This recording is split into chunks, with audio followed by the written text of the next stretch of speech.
माले इथला वैभव कुमार पोळ हा आपली इलेक्ट्रिक दुचाकी घेऊन आणि त्याच्यासोबत त्याचे नातलग हे आपली पेट्रोलवरील दुचाकी घेऊन माले ते कोडोली रोड दरम्यानच्या चांभाराचा माळ नावाच्या शेताजवळ गेले होते। माले इथला वैभव कुमार पोळ हा आपली इलेक्ट्रिक दुचाकी घेऊन आणि त्याच्यासोबत त्याचे नातलग हे आपली पेट्रोलवरील दुचाकी घेऊन माले ते कडोली रोड दरम्यानच्या चांभाराचा माळ नावाच्या शेताजवळ गेले होते। दोन्ही गाड्या जवळ लावून ते मित्राच्या शेतात गेले, मात्र अचानक शॉर्ट सर्किट होऊन येथील इलेक्ट्रिक दुचाकीनं पेट घेतला। या गाडीसह शेजारी असणाऱ्या पेट्रोलच्या दुचाकीनेही पेट घेतल्यामुळे परिसरात धुराचे लोट पसरले होते। काही मुलांनी प्रसंगावधान राखून बाजूच्या 3 दुचाकी सुरक्षित स्थळी हलवल्या।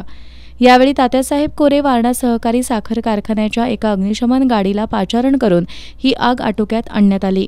या घटनेत सुमारे 3 लाख रुपयांचं नुकसान झालंय।